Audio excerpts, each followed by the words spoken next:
नमस्कार साथियों, कल 7वें चरण का मतदान होना है। आप सभी को मैं एक शेर के साथ अपनी बात शुरू करूंगा। मंजिल तो मिल ही जाएगी, भटक कर ही सही, गुमराह तो वो हैं जो घर से निकले ही नहीं। यह शेर मैं इसलिए कह रहा हूँ कि कल आप सभी मतदाताओं से मेरी अपील है कि ज़्यादा से ज़्यादा संख्या में एकजुट होकर अपना वोट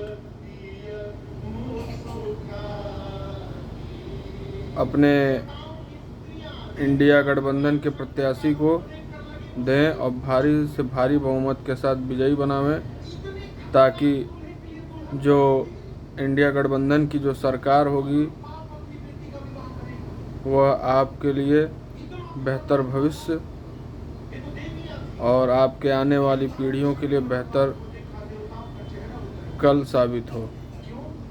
आपका वोट महंगाई के खिलाफ इंडिया गठबंधन को, आपका वोट बेरोजगारी के खिलाफ, आपका वोट लचर स्वास्थ्य व्यवस्था के खिलाफ, आपका वोट महंगी शिक्षा के खिलाफ, आपका वोट जल रहे मणिपुर के खिलाफ, आपका वोट भाजपा सरकार में फल फूल रहे माफियाओं के खिलाफ। ऐसे तमाम जो मुद्दे हैं, ज्वलंत मुद्दे हैं जो समाज के, देश के,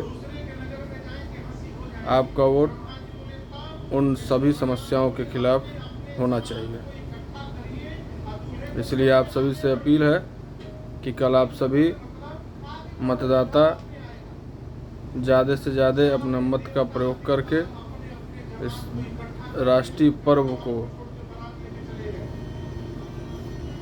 हर्षोल्लास के साथ मनाएं और देश का गर्व बढ़ाएं। और एक बात मैं कहना चाहता हूँ, बहुत दिन से सोच रहा था, मैं एक मीडिया डिबेट में भी कहा, लेकिन उस डिबेट में मेरी इस बात को काट दिया गया था। लेकिन आप मेरी आवाज़ को नेशनल टीवी पर रोक सकते हैं, लेकिन मैं जिस भी तरह से चाहूँगा उस तरह से आप लोगों के बीच उस बातों को पहुंचाने का पूरा प्रयास करूंगा।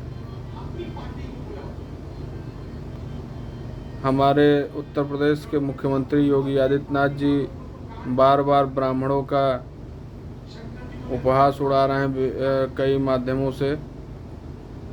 कभी किसी को आगे की चेयर से पीछे कर देते हैं, कभी किसी को मंच पर चढ़ने नहीं देते हैं, कभी किसी को जनसभाओं के माध्यम से एक विशेष बिरादरी को बेइज्जत करने का प्रयास करते हैं।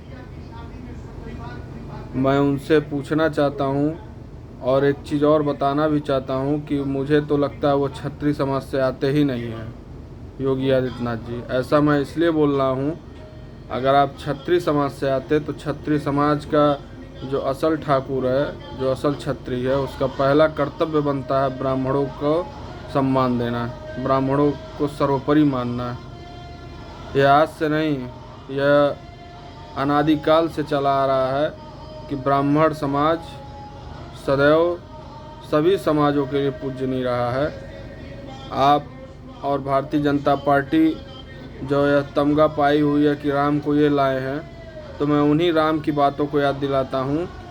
वही राम कहे थे परशुराम से, भगवान श्री परशुराम से कहे थे कि मुनिवर असली क्षत्रिय वह है जो ब्राह्मण समाज को सर्वोपरि माने, ब्राह्मण समाज की हमेशा इज्जत करे।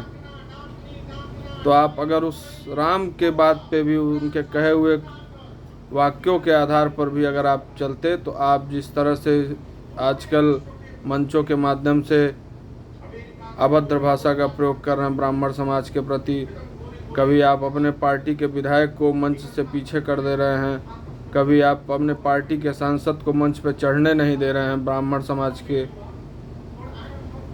तो यह सब कहीं न कहीं प्रदर्शित करता है और एक प्रश्नवाचक चिन्ह लगाता है कि आप शायद उस समाज से नहीं आते हैं, क्षत्रिय समाज से। आपको जो एक विशेष समाज जो समझता है कि आप उस समाज के नेता हैं, तो आप उस समाज के लिए भी नहीं हैं। मुझे डाउट होता है कि आप क्षत्रिय हैं या नहीं, क्योंकि सूर्यवंशियों का एक वाक्य है, रघुकुल रीत सदा चली आए, प्राण जाए पर वचन न जाए। तो आपका वचन तो बार बार जा रहा है, वचन तो आपका बचा नहीं। आप कहते कुछ और हैं, करते कुछ और, सोचते कुछ और हैं और करते कुछ और हैं।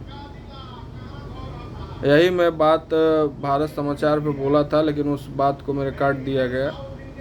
और आप ज़िंदगी भर धनंजय सिंह का विरोध किए कि माफिया है, सपा और तमाम पार्टियों के संरक्षण में पलता है। वही धनंजय सिंह भारतीय जनता पार्टी के आज भक्त हो गए हैं। आज योगी आदित्यनाथ की पार्टी में, भारतीय जनता पार्टी में वो शामिल हो गए। मतलब जो भी आपके पार्टी से अलग है वो माफिया है, और जो आपके पार्टी में आ जाए, चाहे वो कितना भी खराब क्यों ना हो, वह दूध का धुला हो जाएगा। वाह रे योगी जी, वाह रे मोदी जी। वैसे तो भारतीय जनता पार्टी ने तमगा पा ही लिया है कि धर्म के रक्षक वही हैं। आप सोचिए कि मतलब क्या किसी इंसान की इतनी हैसियत है कि वो भगवान को ला पाएंगे? किसी भी इंसान की। इंसान तो ये भी हैं, योगी मोदी भी। ये लोग बार बार यह दिखाने का या बताने का प्रयास कर रहे हैं, राम को हम लाए। राम को ये नहीं लाया, राम ने सबको लाया। लेकिन वाह रे अंधभक्तों, आप सब जागो। अगर यह 400 पार हो गए तो देश की दिशा और संविधान में जिस तरह से उलटफेर होगा, तो फिर भगवान ही मालिक हैं। इस राष्ट्र को कैसे चलाएंगे ये लोग, ये तो भगवान ही जाने।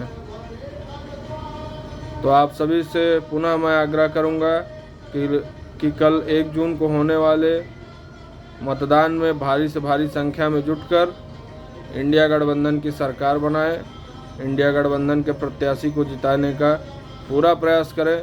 अगर यह, मुझे विश्वास है, अगर यह निष्पक्ष चुनाव हुआ तो इंडिया गठबंधन की सरकार जल्द से जल्द बनेगी, और हम लोगों ने जो वादे किए हैं उन वादों को हम पूरा करेंगे। जय हिंद, जय भारत, जय कांग्रेस।